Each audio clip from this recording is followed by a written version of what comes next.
Ito ang masasabi ko si Erwin Tokmol. Pag-igihan mo habang nasa posisyon ka ngayon. Dahil pagdating ng panahon, sigurado, tapos ang karir mo. Galingan mo sa pagbendalo mo, galingan mo sa pagsisinungalingan mo, galingan mo humimod ng tumbong kay Ping Lacson. Himuri mo lang himurin. Ha? Kasi darating yung panahon. Interview nga nitong si Senator Erwin Tokmol dyan sa Senado.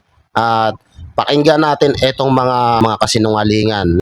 Alam naman ho natin itong si Erwin Tokmol ay isa sa mga tuta ni Ping Lacson dahil marami ang kumakalat na balita. Natatakot rin daw na mabuking ang mga kabalbalan nitong si Erwin Tokmol na to. Kaya naman pakinggan natin itong interview niya kung saan binabaluktot niya na naman at kung ano-ano na naman pinagsasabing kabalbalan nitong hinayupak na to.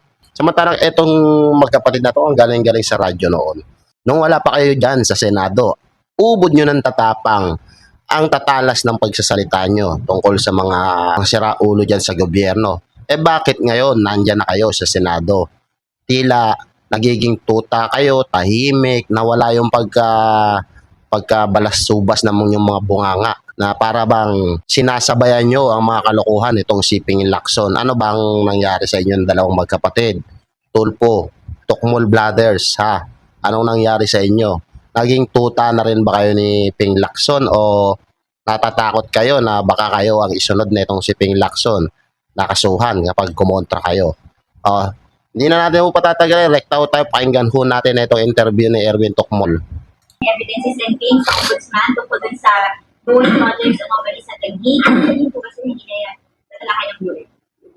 Pag meron po ibang mga kaso na may mga kababayan tayo isasampa laban sa ilang mga opisyal, we will entertain. Yung kay Senator Pinto, choice niya po yun. Alam ba naman agawin po namin sa ombudsman, nasa ombudsman na po yun. Hindi nyo choice yun.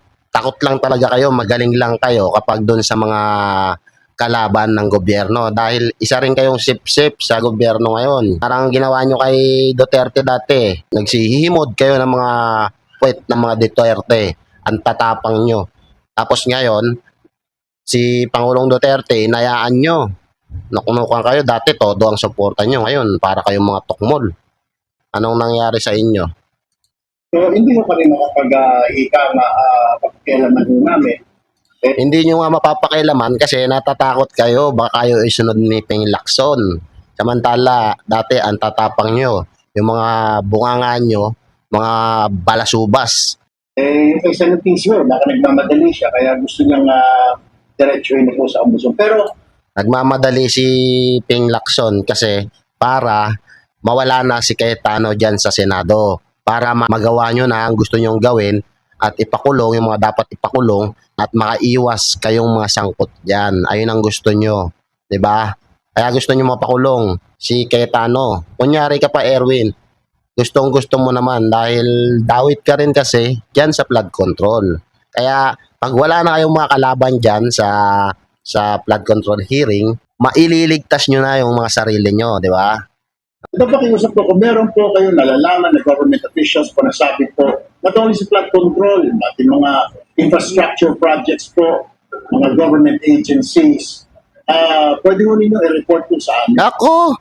Ayaw ka na naman i-report. Tukang kita dyan eh. I-report yung mga senador nga eh, sila Senador Marcoleta at si Mike Defensor eh. Nagsusumigaw na, ang dami niya nagsusumigaw dyan sa mga kawatan dyan sa flood control. Anong ginagawa nyo? Inililis nyo yung 18 Marines. Huwag kang plastic, Erwin Tokmol. Kinilasing ko yung mukha mo eh. Ganyan, we're open. Pero tuloy-tuloy po, kung meron pong may mga other officials po po nasabi ko dyan, willing po kami imbestigahan muna natin. Totoo ba yan? Huwag mo kami lokohin, iba na lang. Huwag kami, Erwin Tulfo. Dahil isa ka rin sabit dyan. Hindi na kayo pinaniniwala ng taong bayan. Kaya kahit ano pag sabihin nyo, alam na ng tao na puro pag-iwas, kasinungalingan, ang mga pahayag nyo. Sasabihin mo pag may mga gustong i-report na mga official, sabihin lang sa inyo, ang dami na nga eh. Ang dami na nga nagsasalita eh. bakit? Kung yung mga nagsasalita, yun ang nakukulong. Oh, paano pa maniniwala taong bayan sa inyo? Lalo dyan sa pinagsasabi mo. Paano magre-report? Ito, kailangan pala i-formalize ito sa floor, yung mga membership. Sir, with that, matutuloy pa ba yung pagpunta dito ni former Mayor Lee Cayetano? Kasi di ba, siya sa mga nakikita mag-testify? I don't know kung anong pag-uusap nila ni Sen. Lacson, pero initially sinasabi ni Senator Lacson na magte-testify daw. Pero what I heard is willing, he has documents and mga Ang gawin nyo, ituloy nyo yung hearing dyan sa flood control. Tapos, hayaan nyo magsalita yung mga testigo, idawit yung dapat idawit. Dapat hindi kayo ang chairman dyan dahil mababalahuran nyo na naman ang hearing. Anong gusto nyo gawin ngayon? Ipaubaya kay Remulla, isa ring tutaya ni Marcos. Si Bonjing Remulla, pababayaan nyo siya na lang mag-imbestiga.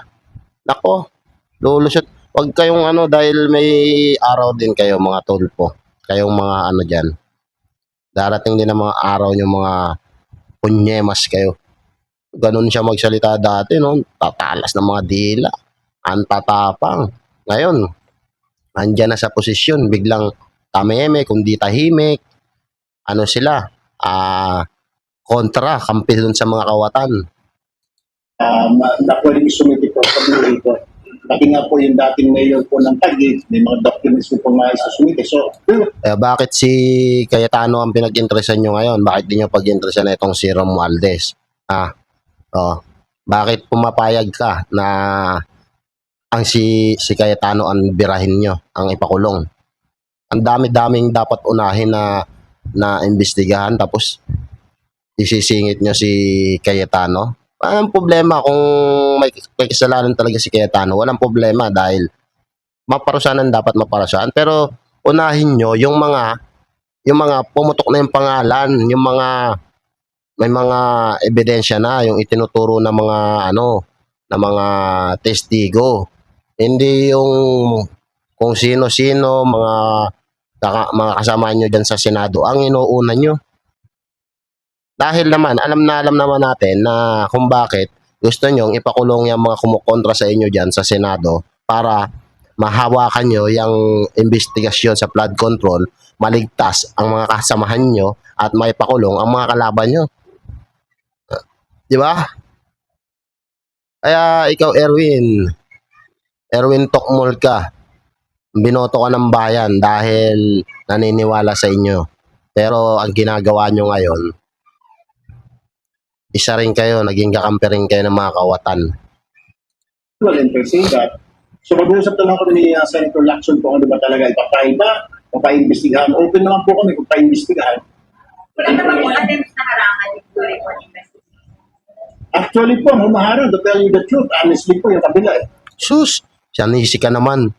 Nanisi na naman itong si Tokmol, si Erwin Tokmol. Anong hinaharangan? Sila nga yung gustong mag-imbestiga dyan sa flood control. Sa pagbendalo nga, magaling ka, lalo pa sa pagsisinungaling. Nagiging ka na rin eh. Lacson style ka na rin eh. Protector. Mga protector kayo. It's not us po sa majority. I will not name names po, pero the truth of the matter is, and real talk lang po, sila na po ngayon nakikiusap ako sa topic ituloy yung Blue Ribbon. Uy, wag na raw ituloy. Sinabi daw wag na ituloy. Gustong ituloy ang Blue Ribbon. Kayo ang may ayaw kasi ang gusto nyo, ipatawag lang yung mga gusto nyo ipatawag. Yung mga magtuturo sa inyo, ayaw nyo ipatawag. Diba? Wag mo kami paglulukoy, Erwin Tokmol. And I was saying, kung gano'n, dapat kayo magsabi niya. I mean, kayo yung inudyok-udyok niyo itong leadership ni Senator Win. Pati ako, sasabihin niyo, tinatago namin. Yung pala, may plano sila, wag na raw ituloy muna. Wag na raw ituloy yung Blue Ribbon hearing. Kaya sabi ko, ano ba talaga? You have to explain it to the media, you have to explain it to the public, na kayo naman ang ayaw. Sila naman ang ayaw ngayon. Kaya hindi Sus, ko maintindihan eh. Ano ba talaga ang gusto niyo? May isa po ba binigay na? etong si Erwin Tolpo, nuknukan na rin ang sinungaling tong nayupak na to no? Nakakadismaya, nakaka-bad trip itong mga pinagsasabi ni Erwin Tulfo. Manang-manang na siya sa amo niya si Ping Lacson. Ang galing magsinungaling. Ang galing mag-divert ng ng mga issue. Ah, Ayaw mo na nila mag-report ng Obvious. non-audit citizens. Obvious. Sinong pinapaimbestiga? Sino tinutumbok na Senator Lacson? hindi.